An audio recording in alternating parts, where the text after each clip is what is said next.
ایک درخشندہ نور تھے۔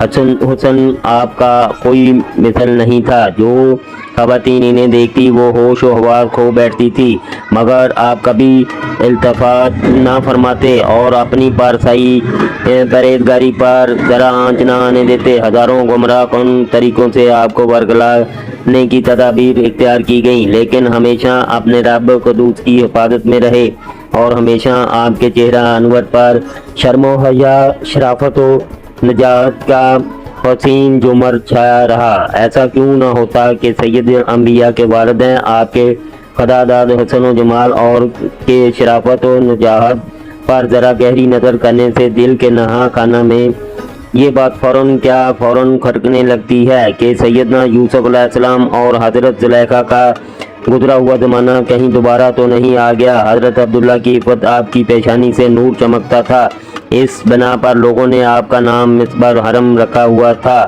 یہودی اس نور کو دیکھ کر حسد کرتے، بعض اوقات شہید کرنے کی غرض سے کوششیں کرتے، مگر ناکام رہتے۔ عبداللہ رضی اللہ عنہ جس طرح حسن و جمال میں اپنے دور کے یکتا تھے، ایسے عفت و پارسائی، طہارت و پاکیزگی میں جواب نہ تھا۔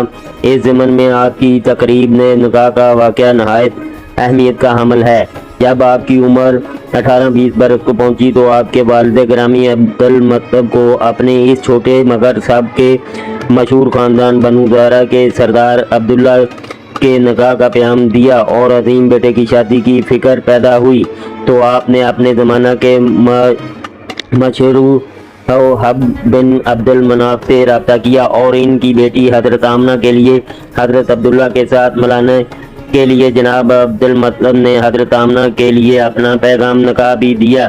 چنانچہ جب جناب عبد المطلب اپنے صاحبزادہ حضرت عبداللہ کو نکاح کے لیے لے کر چلے، گویا یہ جشن بارات تھا۔ حضرت ابن عباس فرماتے ہیں، اس بارات کا گزر راستہ میں ایک یہودی عورت پر ہوا۔ یہ خاتون تو زبور کی ماہر تھی، اسے فاطمہ بنت مرہ کے نام سے یاد کیا جاتا تھا۔ جب اس کی نگاہ دلہا حضرت عبداللہ کے چہرے پر پڑی تو فریفتہ ہو گئی کہ چہرہ انور میں نور نبوت مدفون تھا۔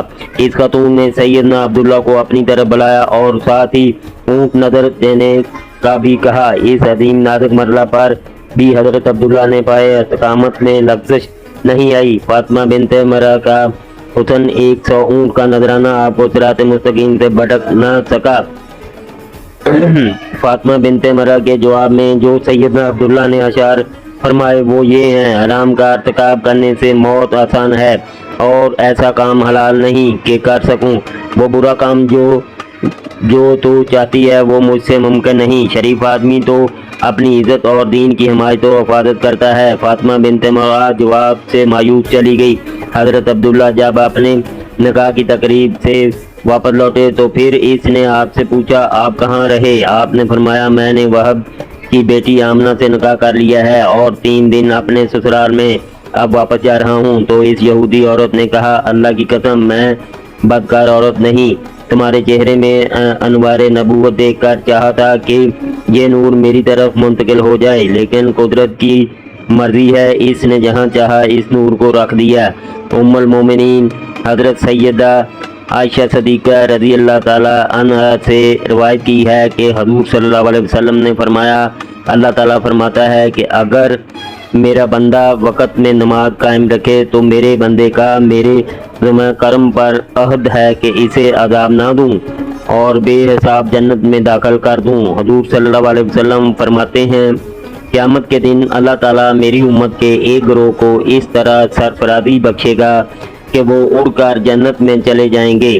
فرشتے ان سے پوچھیں گے، تم حساب دے چکے ہو؟ وہ کہیں گے، ہمارا حساب نہیں ہوا۔ فرشتے پوچھیں گے، تم پل صراط سے گزر چکے؟ وہ کہیں گے، معلوم نہیں۔ پھر فرشتے پوچھیں گے، تم کس نبی کی امت ہو؟ وہ کہیں گے، ہم حضرت محمد رسول اللہ صلی اللہ علیہ وسلم کی امت سے ہیں۔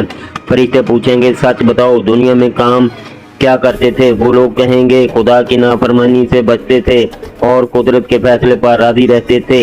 فرشتے کہیں گے، ہاں یہی عمل ہے جو تمہیں سب سے پہلے جنت میں لے آیا۔ کچھ لوگ خدا کے وجود کے قائل تھے مگر قیامت حشر نظر سزا جزا کے مسئلہ کے حتمی منکر تھے۔ ان کا نظریہ تھا یہ کیسے ہو سکتا ہے ہڈیاں بوسیدہ ہو جائیں اور پھر وہ زندہ ہوں۔ قرآن مقدس نے اس گروہ کی تردید میں ارشاد فرمایا، آپ انہیں کہہ دیجئے دوبارہ پوشیدہ ہڈیوں کو زندہ کرے گا جس نے پہلی دفعہ کیا تھا۔ ایک طبقہ وہ بھی تھا جو جنت دوزخ حشر نشر کا تو قائل تھا مگر حضور کی نبوت کا منکر تھا، یعنی اعتراضات کرتا تھا کہ یہ کیسا رسول ہے کہ کھانا پیتا ہے اور بازار میں چلتا ہے۔ ان کے خیال میں نبی کے لیے فرشتہ ہونا ضروری تھا۔ اکثر لوگ بت پرستی کے فتنہ میں مبتلا ہو چکے تھے۔ لات و منات، عزیر، ود، سوا، یغوث، یعوق کی پرستش کو روحانیت کا بلند معیار سمجھتے تھے۔ ایک طبقہ یہودیت سے وابستہ تھا۔ حمیر، بنو کنانہ، بنو عقاب، کنندہ، یہ قبائل یہودیت میں مگن تھے۔ یہودی نظریات کی درس گاہیں کام کر رہی تھی۔ عامر القین کا ہم اثر شاعر سموئیل سخت یہودی تھا۔ یہ طبقہ نصرانیت سے سخت وابستہ تھا۔ چاند اور سورج کے پجاریوں کی تعداد بھی خاصی پائی جاتی تھی۔ جنوں اور فرشتوں کے عابدین کی بھی کمی نہ تھی۔ عرب کے ایک طبقہ پر یہودیت کا رنگ غالب تھا، ایک طبقہ مجوسیت میں رنگا جا چکا تھا۔ پورے عرب پر بے دینی کا گھٹا ٹوپ اندھیرا چھا چکا تھا، اگر پھر بھی شمع فروزہ کی خالص جھلک کہیں نہ کہیں پائی جاتی تھی اور یہ دھندلا سا نشان دکھائی دیتا تھا۔ دانا پینا لوگ اس صورتحال پر انتہائی پریشان تھے کہ یہ کیا صورتحال ہے کہ عقل مند انسان پتھروں کا پجاری بن چکا ہے۔ ابن اسحاق نے لکھا، ایک مرتبہ بت کی پرست پر لوگوں کی بھیڑ میں ورقہ بن نوفل، عبداللہ بن جش، عثمان بن خویرث، زید بن عمر بن نفیل شریک تھے۔ انہیں اچانک یہ خیال آ گیا کہ یہ کیا حماقت ہے، کیا جہالت ہے کہ پتھر کے سامنے انسان سجدہ ریز ہیں، جو نہ سنتا ہے، نہ دیکھتا ہے، نہ نفع دے سکتا ہے، نہ نقصان پہنچا سکتا ہے۔ یہ چاروں قریش کے ممتاز افراد تھے۔ ورقہ بن نوفل حضرت خدیجہ الکبریٰ کے چچا زاد بھائی تھے۔ عبداللہ بن جیش رضی اللہ عنہ حضرت حمزہ رضی اللہ عنہ کے بھانجے تھے۔ عثمان بن حویرث رضی اللہ عنہ عبدالعزیز کے پوتے تھے۔ زید رضی اللہ عنہ حضرت عمر رضی اللہ عنہ کے چچا تھے۔ حضرت زید رضی اللہ عنہ تالاش حقیقت میں شام کے یہود و نصار کے رہنماؤں سے ملاقاتیں کی، مگر مطمئن نہ ہو سکے تو آپ نے اسی پر اکتفا کر لیا کہ دین ابراہیم قبول کرتا ہوں۔ یہی پہلے شخص ہیں جنہوں نے عربوں میں بچوں کو زندہ درگور کرنے کی مخالفت کی۔ آپ بچی کے والدین سے اسے لے لیتے اور خود پرورش کرتے۔ ورقہ بن نوفل، عبداللہ بن جش، عثمان بن حارث بت پرستی چھوڑ کر عیسائیت میں چلے گئے تھے۔ عامر کی ان سے ملاقات ہوئی اور انہوں نے مجھے کہا، میں نے قوم کا باطل عقیدہ ترک کر دیا ہے اور دین ابراہیمی اختیار کر لیا ہے۔ وقدی نے یہ بھی روایت کی ہے کہ زید بن عمر نے عامر سے کہا، اگر تو اسی نبی کا زمانہ پالے تو ان کی بارگاہ میں میرا سلام پہنچا دینا۔ عامر کہتے ہیں، میں نے حضور کی بارگاہ میں زید بن عمر رضی اللہ عنہ کا سلام پہنچایا اور آپ نے دعا فرمایا اور اس پر رحمت بھیجی۔ ان کے اعلان حق کے چند اشعار بھی ملتے ہیں جن سے ان کی حقیقت پسندی واضح ہوتی ہے۔ ان افراد میں سے ایک خالد بن سنان بھی تھے، یہ بھی دین ابراہیمی کے قائل تھے، رب قدوس کی توحید پر یقین رکھتے تھے۔ ان کی ایک بیٹی حضور اکرم صلی اللہ علیہ وسلم کی بارگاہ میں حاضر ہوئی۔ اس نے حضور سید عالم کو سورہ اخلاص کی تلاوت کرتے سنا تو عرض کی، میرا باپ بھی یہی سورہ پڑھا کرتا تھا۔ بعض مورخین نے سیدنا عیسیٰ علیہ السلام کے بعد اور حضور کی بعثت سے پہلے زمانہ فطرت کا شخص سیف بن کری یزن کا نام نمایاں دکھائی دیتا ہے۔ یہ یمنی تھا، اس کے ملک پر حبشیوں نے قبضہ کر لیا تھا، کسرا کی مدد سے ملک آزاد کرا لیا۔ اس عظیم العزاز ملنے پر اقوام کی طرف مبارکبادیوں کے وفد آنے شروع ہوئے۔ مکہ مکرمہ سے جانے والے وفد میں حضرت عبد المطلب بھی شامل تھے۔ آپ نے اس کے بارے میں شاندار وضاحت و بلاغت سے گزارشات کی۔ کہ وہ شدید متاثر ہو کر تعارف چاہتا ہے۔ آپ نے فرمایا ہاشم کا بیٹا عبد المطلب ہوں۔ اس پر اس نے شاہی مہمان ٹھہرانے کا حکم دیا اور ایک دن تنہائی میں بلا کر عبد المطلب میں تمہیں ایک راز بتانا چاہتا ہوں کہ تم اس کے اہل ہو۔ حضرت عبد المطلب نے فرمایا کہ اللہ آپ کو سلامت رکھے، بتائیں۔ اس نے کہا جب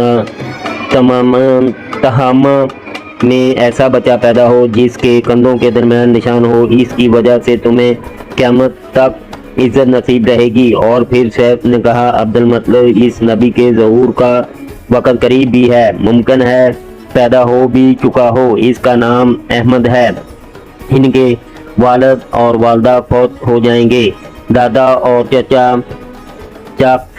کفالت کریں گے، اس کی وجہ سے بت توڑ دیے جائیں گے، خدا کی عبادت ہوگی، شیطان رسوا ہوگا۔ بادشاہ سیف بن یزن نے جناب عبد المطلب سے مزید کہا عبد المطلب تم اس کے دادا ہوگے۔ عبد المطلب نے حجز پیش کیا اور ان نشانات کی تصدیق کی۔ ابن یزن نے جناب عبد المطلب سے کہا اس راز کو مزید افشا نہ کریں، مبادا دوسروں کے دلوں میں دشمنی اور حسد کے جذبات بڑھ اٹھیں اور